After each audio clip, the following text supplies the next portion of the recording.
भगवान बुद्ध और बाबा साहेब डॉक्टर भीमराव अंबेडकर जी को कोटि कोट नमन करते हुए आप सभी सम्मानित बहनों और भाइयों को मेरा सादर नमो बुद्धाय, जय भीम। मैं लखनऊ से संघ मित्रा गौतम, लक्ष्य कमांडर, भारतीय समन्वय संगठन लक्ष्य से।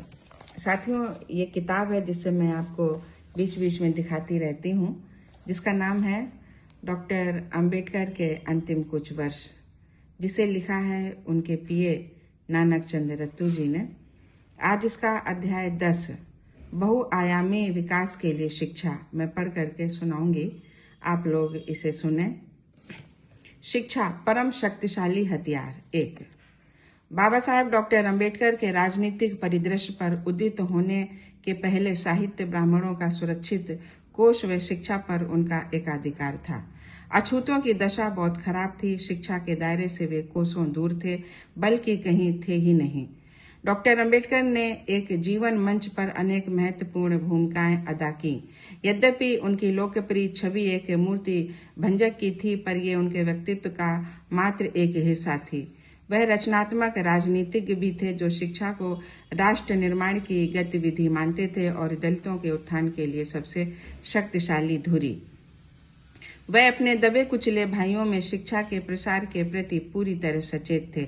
उनका विश्वास था कि शिक्षा के व्यापक प्रसार से ही भारत के करोड़ों उत्पीड़ित लोगों को उनके मानवाधिकार व देश के नागरिक की हैसियत से प्राप्त अधिकारों के बारे में जागरूक बनाया जा सकता है।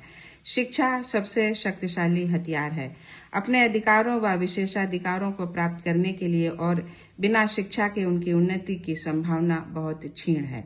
2। अपने अमेरिका प्रवास के दौरान, जहां वे 1913 में उच्च शिक्षा प्राप्त करने गए थे, जीवन के हर क्षेत्र में पूर्ण स्वतंत्रता व समानता के अवसर का अनुभव व आनंद प्राप्त हुआ। इससे उन्हें एक नई अंतर्दृष्टि, एक नया प्रेरणा स्रोत और एक नया दृष्टिकोण मिला। दरअसल उनका पूरा जीवन एक नए रूप में ढल गया। 1913 में न्यूयॉर्क से अपने मित्र को भेजे गए पत्र में उन्होंने लिखा था, एक नई राह दिखी है। भारत में अछूतों के उत्थान का एक साधन मिल गया है, और वह है उन्हें शिक्षा प्रदान करना। तभी वे उस समाज में अपनी स्थिति व स्थान के प्रति जागरूक होंगे जिसमें वे रहते हैं। उन्होंने अब्राहम लिंकन का उल्लेख किया, जिन्होंने कहा था, गुलाम को बता दीजिए कि वह गुलाम है और वह विद्रोह कर देगा। अमेरिका जैसे विकसित देश में उच्चतम शिक्षा प्राप्त कर वापस लौटने पर उन्हें गहरा आघात और दुख हुआ कि अपने ही देश में जातिगत पूर्वाग्रहों के कारण उन्हें सामाजिक स्तर पर निम्न व अछूत ही माना गया। मोंटेग चेम्सफोर्ड स्कीम के एक भाग साउथ बरो इंक्वायरी कमेटी, जो भारतीयों को कितने अधिकार दिए जाएं के संदर्भ में थी, के समय अपना बयान देते हुए उन्होंने कहा, इससे सब सहमत होंगे कि ये स्वराज ब्राह्मणों का जन्मसिद्ध अधिकार है, तो ये महारों का भी जन्मसिद्ध अधिकार है। जब तक उच्च वर्ग के लोग उन्हें शिक्षित करने व उनके मस्तिष्क को परिष्कृत करने के लिए तैयार नहीं होते, स्वराज दूर का स्वप्न होगा। उनका दृढ़ विश्वास था कि शिक्षा विकासशील देश की आर्थिक व सामाजिक आवश्यकताओं के अनुरूप होनी चाहिए। ये सामाजिक परिवर्तन का माध्यम होना चाहिए और इसे बदलते समय की वास्तविकता व चुनौतियों का सामना करने में सक्षम होना चाहिए। 3। अछूतों की दशा सुधारने के लिए अपने आंदोलन की शुरुआत उन्होंने 20 जुलाई 1924 को बहिष्कृत हितकारिणी सभा की स्थापना करके की। इस संस्था के माध्यम से अछूत वर्ग के विद्यार्थियों के लिए शोलापुर, पनवेल, ठाणे व अन्य स्थानों पर छात्रावास खुलवाए, ताकि अछूतों को शिक्षित किया जा सके, जागरूक बनाया जा सके और उनकी सामाजिक दशा में सुधार लाया जा सके। अपने भावी जीवन में शैक्षणिक कार्यों के महल का ये शिलान्यास था। इससे प्रेरणा लेकर पूना, नासिक, धारवाड़ और ऐसे ही कई स्थानों पर छात्रावास प्रारंभ हुए। यद्यपि ये छात्रावास अछूतों में प्राथमिक व माध्यमिक शिक्षा के प्रसार के लिए सहायक सिद्ध हुए, पर उच्च शिक्षा के लिए इनसे कोई भी सहायता नहीं मिल सकी। इस बात की अनुभूति जिस प्रकार डॉक्टर अंबेडकर को हो सकी, वैसी किसी को भी नहीं। 27 जुलाई 1927 तथा 5 अक्टूबर 1927 को मुंबई विधान परिषद में रखे गए बॉम्बे विश्वविद्यालय अधिनियम के संशोधन बिल पर चर्चा करते हुए उन्होंने सिंह गर्जना की, जब 3/4 जनता अज्ञानता में डूबी है और अपने अधिकारों व जिम्मेदारियों के प्रति अज्ञान है। स्वायत्तता से कोई आशा रखना व्यर्थ है। हमारे प्रतिनिधित्व की व्यवस्था एक छलना होगी। गरीबी के विरुद्ध धन का व कमजोरी के विरुद्ध ताकत का शासन हो जाएगा। यदि हम प्रांतीय स्वायत्तता चाहते हैं तो हमें ये सुनिश्चित करना होगा कि जो वर्ग शिक्षा में पिछड़े हैं उन तक हर तरह की आधुनिक शिक्षा उपलब्ध कराई जाए, जिससे वे अपने नागरिक अधिकारों व दायित्वों को महसूस कर सकें और वर्तमान परिस्थितियों में उन्हें विशेष प्रतिनिधित्व दिया जाना चाहिए। उन्होंने आगे कहा, पिछड़ी जातियां अब समझ चुकी हैं कि उच्च शिक्षा की सभ्यता का सबसे बड़ा तात्विक लाभ है, पर हम उच्चतम शिक्षा के लाभ की फसल को पूरी तरह काटने के अपने अधिकार व अवसर को छोड़ नहीं सकते। पिछड़ी जातियों के दृष्टिकोण से यही इस प्रश्न का महत्व है, जिन्होंने वर्तमान परिस्थितियों में ये अनुभव किया है कि बिना शिक्षा के उनका अस्तित्व सुरक्षित नहीं है। 4.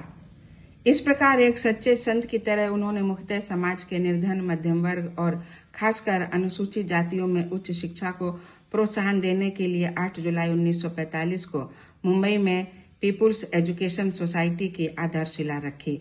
भारत सरकार से अनुदान के रूप में 3 लाख रुपयों की आर्थिक सहायता व इतने ही रुपए उधार लेकर उन्होंने Siddharth college of art and science की शुरुआत की, जिसने दबे कुचलों के जीवन में शिक्षा के मार्ग में आगे बढ़ने की एक युग की शुरुआत की। उन्होंने ये कॉलेज मैरीन लाइन मुंबई में स्थित एक पुरानी सैनिक बैरक में शुरू किया, जिसे सरकार से अस्थायी लीज पर लिया गया था। कॉलेज इन्हीं झोपड़ियों में 1949 तक चलता रहा। इसके बाद ये उनके द्वारा खरीदे गए 2 भव्य व विस्तृत भवनों आनंद भवन व बुद्ध भवन में स्थानांतरित हो गया। सिद्धार्थ कॉलेज की स्थापना न केवल अछूतों के सामाजिक जीवन में निर्णायक मोड़ था, बल्कि भारतीय समाज की सामाजिक पुनर्रचना में युग निर्माण की घटना भी थी। ये नए युग के प्रारंभ का प्रतीक बना। इसने सामान्यतः कामकाजी वर्ग व विशिष्टता अछूतों में उच्च शिक्षा का मार्ग प्रशस्त कर दिया। साथ ही भारत में उच्च शिक्षा को गति प्रदान की। कॉलेज अंधविश्वास की जगह तर्क का सम्मान करने वालों और सामाजिक समानता व न्याय के सिद्धांत पर विश्वास करने वाले लोगों का एक वर्ग तैयार कर सका। पीपुल्स एजुकेशन सोसाइटी भगवान बुद्ध की शिक्षाओं से प्रेरणा लेती है। ये सामाजिक समानता व न्याय के सिद्धांत पर विश्वास रखती है। इसका मूल उद्देश्य गरीब लोगों, खासकर अनुसूचित जाति, अनुसूचित जनजाति व अन्य पिछड़े वर्गों के लोगों को उच्च शिक्षा के लिए प्रोत्साहन देना है। इसका लक्ष्य है ज्ञान और करुणा। ज्ञान ही शक्ति है और करुणा समस्त ब्रह्मांड को नियंत्रित करती है।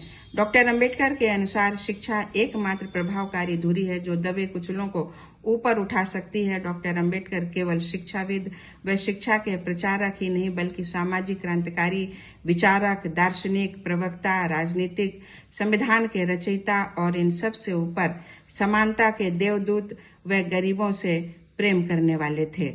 डॉक्टर अंबेडकर के अनुसार शिक्षा एक ऐसी वस्तु है जिसे हर व्यक्ति की पहुंच के अंदर लाया जाना चाहिए। इसलिए विभागों की नीति ये होनी चाहिए कि वे उच्च शिक्षा को निम्न वर्ग हेतु अपना सस्ता व सुलभ रखें, जितना भी ज्यादा से ज्यादा संभव हो सके।